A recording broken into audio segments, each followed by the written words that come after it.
Hello বন্ধুরা, তোমরা সবাই কেমন আছো? আশা করি তোমরা সবাই ভালো আছো। আমিও খুব ভালো আছি। না, আমি খুব ভালো নেই, আমার শরীরটা একটু খারাপ। সেটা হয়তো তোমরা আমার কথার আওয়াজেই বুঝতে পারবে। আমার একটু ঠান্ডা লেগে গেছে, সেই কারণে বেশ কিছুদিন ধরে আমি কোনো ভিডিও এডিটও করতে পারিনি আর পোস্ট করতেও পারিনি। আজকের ভিডিওটা একটু অন্যরকম।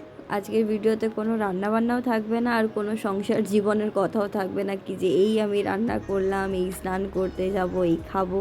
তো ভিডিওতে তোমরা দেখতেই পাচ্ছ যে আমি রেডি হচ্ছি, গলায় হার পরছি, চুল বাঁধছি। তার কারণ হলো আজকে রবীন্দ্র জয়ন্তী।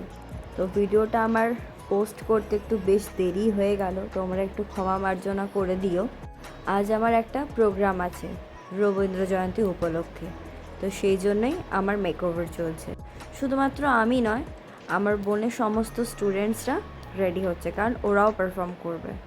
আমার শাড়ি পরাটা হয়ে গিয়েছিল, মোটামুটি যেই জিনিসগুলো নিজে করা যায় সেগুলো আমি আগে ভাগে করে নিয়েছিলাম। বাকি স্টুডেন্টসরাও তাই, ওরাও শাড়ি পাট্টা লাগানো, তারপর মাথায় খোপা করা, মানে একে অপরকে হেল্প করে নিজেরাই যেগুলো করে নেওয়া যায় আর কি, তো সেগুলো করে নিয়েছিলাম। এই যেমন মেকআপ করা, এটা তো আর আমি পারবো না করতে, পারলেও হয়তো অতটা ভালো পারবো না যেরকম ও পারবে, আমার বোন যেরকম পারবে। তো যেগুলো ও করবে সেগুলো বাদ দিয়ে যেটা আমরা নিজেরা রেডি হতে পারবো সেটা আমরা নিজেরা তাড়াতাড়ি করে রেডি হয়ে গেছিলাম। এরপরে কি, ও যখন এবার শুরু করবে এক একজনকে মেকআপ করা, এক একজনকে মেকআপ করতে তো মিনিমাম 20 থেকে 25 মিনিট সময় লাগছে। তো এতগুলো স্টুডেন্ট আছে, সবাইকে এক এক করে ধরে ধরে করাতে অনেকটাই সময় লাগবে। তাই আমিও হেল্প করছি, কি যতটা হেল্প করা যায়।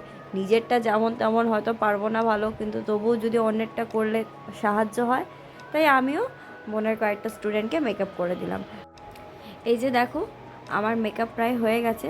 এখনও আই মেকআপটা অল্প একটু বাকি আছে, আর শুধু কয়েকটা অর্নামেন্টস করবো, নয়তো আমি পুরোপুরি রেডি হয়ে গিয়েছি। এই কথা তো তোমরা নিশ্চয়ই জানো, যে ইনস্টিটিউটের প্রোগ্রাম থাকে তার টিচারের মাথায় কতটা চাপ থাকে, যে তার প্রত্যেকটা স্টুডেন্ট ঠিকভাবে রেডি হলো কিনা, বা ডান্সটা ঠিক করে মনে রাখতে পেরেছে কিনা, বা লাস্ট টাইমে একবার রিহার্সাল করা। তো এই সব কিছু মিলিয়েই কিন্তু টিচারের মাথায় অনেক চাপ থাকে, তার সাথে সাথে তার সমস্ত স্টুডেন্টসদের মাথাতেও কিন্তু অনেকটা চাপ থাকে। তো এই যে দেখো, আমার আই মেকআপ ওয়েকআপ সমস্ত কিছু কমপ্লিট। তো আমরা বেরিয়ে পড়েছি। আজ আমি যে গানটায় পারফর্ম করতে যাচ্ছি সেটার নাম হলো মধুর ধ্বনি। আরও বাদবাকি স্টুডেন্টসরা আছে, তারা আরও দু একটা গানে ডান্স করবে, কিন্তু আমি এই একটা গানই ডান্স করলাম। তো কপিরাইটের কারণে আমি পুরো গানটা দিয়ে ভিডিওটা তো দিতে পারলাম না, ঠিক আছে? তো সেই জন্য আমাকে এরকমভাবে ভয়েস ওভার দিয়েই ভিডিওটা তোমাদের সাথে শেয়ার করছি। তাও যদি আমার গলাটা একটু ভালো হতো, আই মিন সুরেলা হতো, তাও একটু গান গেয়ে দিতাম, কিন্তু আমার গলা এতটাই খারাপ, মানে আমি যদি গান গাই আর কি, তো কাক ছিল বসবে না, এইটুকু গ্যারেন্টি আছে আমার নিজের ওপর। তো গান গাইবার সাহসটা আমি করতে পারলাম না, আমাকে একটু ক্ষমা মার্জনা করো। আমার গানটা ওই বাথরুমের জন্যই ঠিক আছে, মানে অ্যাকচুয়ালি আমার বাথরুম সিঙ্গার। ওই আমি আর আমার বাথরুমে দু একটা মাকড়সা আর মশা আমার গান শুনবে, এতেই আমি খুব খুশি। আর বেশি কিছু চাই না আমি জীবনে। চলো, আর বেশি বক বক করবো না তোমাদের সাথে।